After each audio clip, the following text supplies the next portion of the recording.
Señor, estamos aquí en tu templo. Hemos venido para adorarte, para alabarte, Señor, para bendecirte. Padre, hemos venido también para recibir de ti. Te damos gracias, Señor, porque podemos sentir tu presencia, porque podemos sentir tu gloria en tu casa, Señor. Tu nube, Dios mío, Padre. Padre, he venido en obediencia para exponer tu palabra.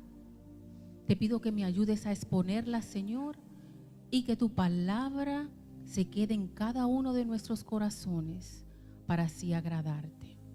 Y te damos gracias. En el nombre de Jesús, amén.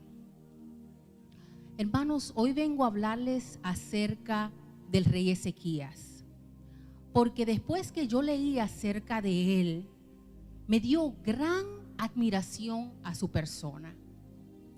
Y es que este rey tenía una particularidad que era su fidelidad hacia Dios, su entrega, el querer hacer las cosas con excelencia. Dice la palabra que él se aferró a Dios y por esto no hubo rey como él, ni antes ni después. Al mismo tiempo, ¿cómo se pudo ver la mano de Dios sobre este rey en comparación con todos los reyes que reinaron en el reino de Israel y en el reino de Judá, los cuales desobedecieron a Dios y se pudo ver las consecuencias de su reino? Vamos a leer la palabra en el libro de Segunda de Reyes 18 del 5 al 7. El tema de esta noche es fidelidad de Ezequías. Leemos la palabra en el nombre del Padre, del Hijo y del Espíritu Santo y dice: En Jehová Dios de Israel puso su esperanza. Ni después ni antes de él hubo otro como él entre todos los reyes de Judá, porque siguió a Jehová y no se apartó de él, sino que guardó los mandamientos que Jehová prescribió a Moisés. Y Jehová estaba con él, y a donde quiera que salía prosperaba. Él se rebeló contra el rey de Asiria y no le sirvió. Puede sentarse. Vamos a comenzar hablando acerca del contexto histórico del rey Ezequías. Dice la palabra que comenzó a reinar cuando tenía 25 años. Dice también la palabra que él fue el rey número 13 del reino de Judá.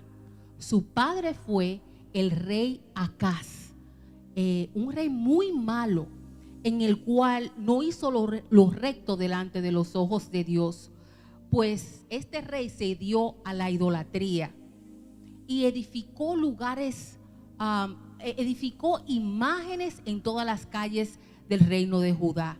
Hacía sacrificios en lugares altos. Una de las cosas más abominables que hizo el papá del rey Ezequías fue que sacrificaba a sus propios hijos al fuego. También dice la palabra que él profanó el templo de Jehová porque mandó a construir un altar tipo asirio para ponerlo al lado del altar de Jehová adentro del templo. Es decir, el rey Acaz hizo totalmente un desorden, no siguió los mandatos de Jehová. Al final lo que hizo fue que cerró las puertas del templo. Con las puertas cerradas del templo, ya el reino de Judá no podía ir a adorar al Señor, no podían hacer los servicios, no podían hacer sacrificios. Y este vacío que había en el templo era lo que representaba los corazones del reino de Judá. Todos estaban alejados de Dios. Por estas terribles desobediencias que hizo el rey Acaz, Dios permitió que invadieran al reino de Judá muchos de las naciones que les quedaba alrededor. Entre ellos estaba Siria, también sus propios hermanos que quedaban en el norte, el reino del norte que era Israel, también los invadieron. hubieron muchas matanzas, hubo mucha destrucción. Muchas naciones lo invadieron y lo destruyeron. Entre ellos estaban los edomitas, los filisteos y al final fueron los asirios. Y dice la palabra que el padre de Ezequías nunca se arrepintió de todos sus pecados.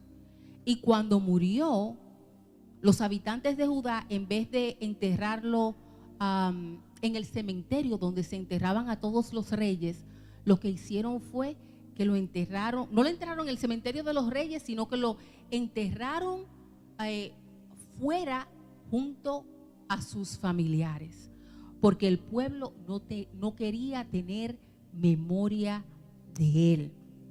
Pero volviendo a Ezequías, a pesar de haber crecido en un ambiente de caos, de destrucción, de idolatría, y hasta podemos decir que fue sobreviviente del mismo reino de su padre Acaz, dice la palabra que no siguió el camino de su padre, sino que él decidió seguir al Señor con todo su corazón y hacer según los mandamientos que había dejado Moisés. Vamos a leer la palabra en Segunda de Reyes 18 del 3 al 4. Dice: y Ezequías obedeció a Dios en todo, tal como lo había hecho su antepasado David. Quitó los pequeños templos de las colinas en donde la gente adoraba a los dioses y destruyó todas las imágenes de acera. También hizo pedazo a la serpiente de bronce que había hecho Moisés, porque los israelitas la trataban como un dios, pues le quemaban incienso y la llamaban Neustán. Y Ezequías confió en el verdadero Dios de Israel. Dice la palabra que en el primer año de Ezequías, lo primero que mandó a hacer fue abrir las puertas del templo. Y mandó a llamar a los sacerdotes y a los levitas para que ellos se santificasen y entraran al templo a repararlo y a purificarlo. Así ellos podían empezar el servicio a Dios. Este era el primer paso primordial para la restauración del reino de Judá, porque para que ellos volvieran a Dios y también se arrepintieran de sus pecados. Y estas fueron las palabras que les dio Ezequías a los sacerdotes y a los levitas cuando tan pronto ellos terminaron de purificar el templo y de reconstruirlo. Vamos a leer en Segunda de Crónicas 29 de 5 al 11 que dice: estas fueron las palabras de Ezequías a los sacerdotes y a los levitas. Escuchen con atención. Es urgente que ustedes se preparen para honrar al Dios de sus antepasados y que preparen también su templo. Saquen de allí todo lo que a Dios no le agrada. Nuestros antepasados dejaron de adorar a Dios y abandonaron su templo. Desobedecieron a nuestro Dios, pues cerraron las puertas de su templo y dejaron de adorarlo. Apagaron las lámparas, dejaron de quemar incienso y no volvieron a presentar ofrendas en su honor. Por eso Dios castigó a los habitantes de Judá y de Jerusalén. Fue tan terrible el castigo que no salíamos de nuestro asombro. Nuestros padres murieron en batalla y nuestros enemigos se llevaron a nuestros hijos, hijas y esposas prisioneros. Pero si hacemos un pacto con nuestro Dios, podemos volver a agradarle. Dios los ha elegido a ustedes para que siempre estén a su servicio y para que lo adoren. Por eso ahora les pido, amigos míos, que no sean perezosos y cumplan con su deber. Ezequías estaba llamando al pueblo a volver a tener una relación con el Señor y ellos obedecieron. Aunque sus padres habían hecho lo malo, ellos podían cambiar esa generación de pecado y volverse a Dios y parar con ese pecado generacional. Pero ahora amados hermanos, quiero ir ahora a Segunda de Crónicas, de 32 al 1, donde podemos ver la hermosa mano de Dios sobre Ezequías cuando se le presentó un gran problema. Segunda de Crónicas 32:1 dice: después que Ezequías hizo todo esto, con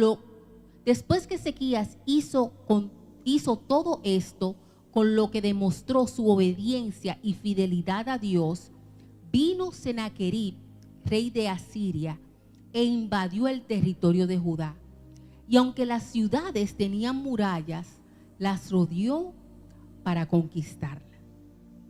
Esto fue un gran problema que se le presentó al rey Ezequías, porque Asiria en esa época era un terror era el terror de todas las naciones que le quedaban alrededor. Porque cuando Asiria invadía, era para destruir, era para matar. Decían que ellos hacían mutilaciones, es decir, ellos cortaban las extremidades del cuerpo, exacto, decapitaban, y eso son cosas que hasta hoy en día podemos ver que la practican en esas áreas del mundo, todavía lo practican. El Medio Oriente, ¿ok? Eran gentes bien crueles. Pero quiero hacerle una pregunta. ¿Se acuerdan de Jonás? Pues los asirios eran los mismos ninivitas, porque Nínive era la capital de Asiria. Y ahora puedo entender mejor por qué era que Jonás no quería ir a predicar la palabra que el Señor le había dado para que llevara a Siria, para que ellos se arrepintieran. Y era porque todavía le quedaba ese dolor de todas las cosas malas, crueles que hicieron los asirios para con su pueblo.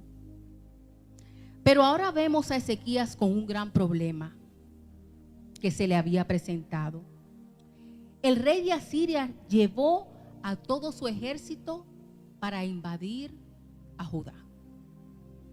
Dice la palabra que el rey Sennacherib tomó una ciudad que se llamaba Laquis, que quedaba al oeste de Jerusalén. Y desde allí estaba esperando a Ezequías para que fuera a atacarlos. De la misma forma que los reyes hacían en el pasado. Pero puedo ver la mano de Dios en Ezequías en esta situación, porque en vez de Ezequías ir a atacarlo, tan pronto supo que Sennacherib estaba en Laquis, él lo que hizo fue que se detuvo, reunió a sus capitanes, a sus jefes, y se sentaron a planear lo que iban a hacer. Dice la palabra que ellos se sentaron a planear, a mirar cómo iban a tratar con esa situación, porque Laquis, donde estaba el rey Sennacherib, era, según ley, era una ciudad amurallada que solamente tenía un portón donde se entraba y se salía. Y si ellos entraban, pues iba a ser algo caótico. Entonces lo que decidió hacer Ezequías fue planear con todo su ejército a ver cómo ellos iban a entrarle a esa situación. Pero Dios le dio sabiduría, porque cuando ellos buscaron los mapas de Judá, se dieron cuenta que habían fuentes de agua que iban hacia esa ciudad donde estaba el ejército. Y el Señor le dio la sabiduría para ellos a parar la fuente de agua para que no llegara a donde estaban los ejércitos de Sennacherib. Y de esa manera ellos no iban a poder tener agua. Un ejército sin agua se debilita. En ese tiempo, cuando Ezequías se dio cuenta acerca de esto, mandó a tapar todos los estanques. Me imagino que fue como que hizo un tipo de, como de presa para que no, el agua no fluyera hacia Laquis. Porque no fluyó nada, ellos lo dejaron totalmente seco a Sennacherib. Y los soldados asirios se estaban debilitando. Y mientras ellos se debilitaban, Ezequías mandó a sus hombres a que construyeran más armas y que construyeran más fortalezas, porque el ejército de Sennacherib era grande, era muy grande. Pero estas fueron las palabras que le dio Ezequías a su ejército. Esto está en 2 de Crónicas 32:7. Le dijo: esforzaos y animaos, no temáis ni tengáis miedo del rey de Asiria, ni de toda la multitud que con él viene, porque más hay con nosotros que con él. Con él está el brazo de carne, mas con nosotros está Jehová nuestro Dios para ayudarnos y pelear nuestras batallas. Y el pueblo tuvo confianza en las palabras de Ezequías, rey de Judá. Gloria a Dios. Pero Sennacherib no se paró ahí. Él siguió mandando mensajeros para debilitar la fe y para infundir miedo al pueblo de Judá. Entonces, esto fue lo que hizo Ezequías. Ezequías entró al templo de Dios junto al profeta Isaías y oraron. Y dice la palabra que tan pronto ellos hicieron eso,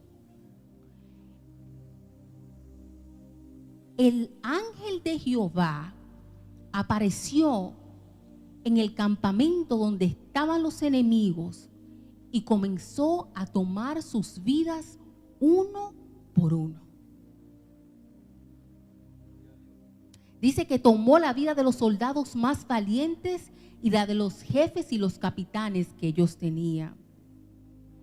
Al final, Ezequías no tuvo que pelear. El Señor le dio la victoria. Y el rey Sennacherib tuvo que volver a Siria derrotado y avergonzado. Al final, cuando llegó a Siria, dice la palabra que él entró al templo, en su templo donde él adoraba a sus dioses, donde fue matado por sus propios hijos. Y el Señor salvó a Ezequías y a los habitantes de Judá. Aunque era un hombre imperfecto, él se aferró a Dios y le fue fiel. Y lo buscó continuamente. Tenía defectos, pero era pronto para arrepentirse y no discutía con Dios. Dios restauró riquezas, ganado y salud al pueblo de Judá. La gente se regocijó en su rey y se regocijaron también en su Dios. Hasta aquí mi parte, que el Señor les bendiga.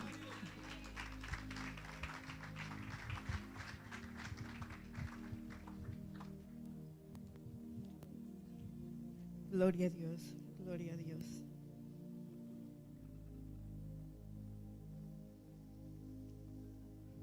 Ahora, hermanos, ha llegado el momento de ser generosos con el Señor. Y la palabra la trae la hermana Aida Hauski.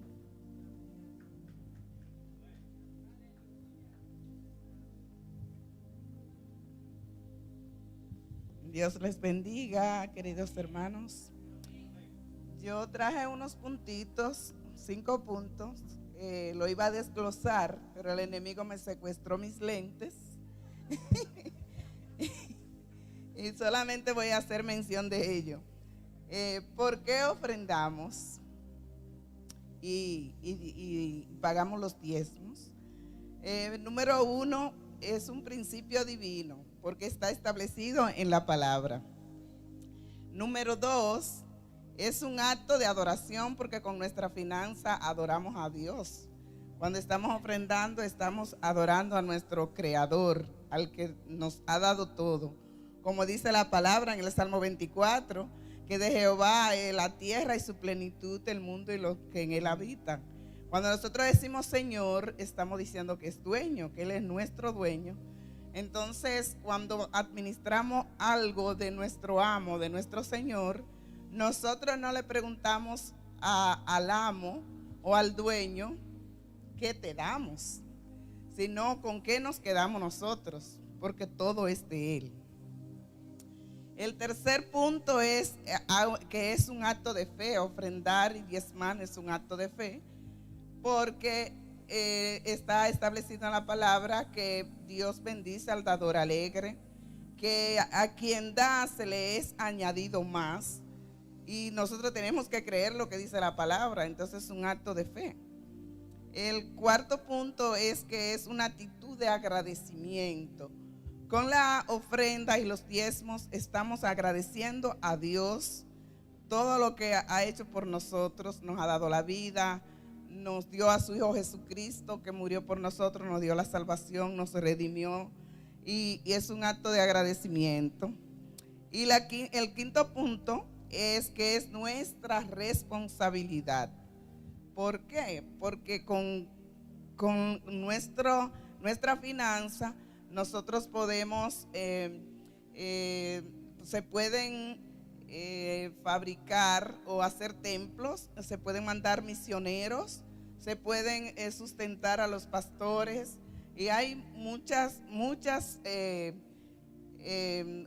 oportunidades que tenemos cuando nosotros ofrendamos y pagamos nuestro diezmo. Es un pago, es una deuda que nosotros tenemos. A veces voy a dar el diezmo. No, vamos a pagar el diezmo, porque es una deuda. Dios estableció que teníamos que dar o pagar el 10% solamente. Entonces nosotros nos quedamos con 90%.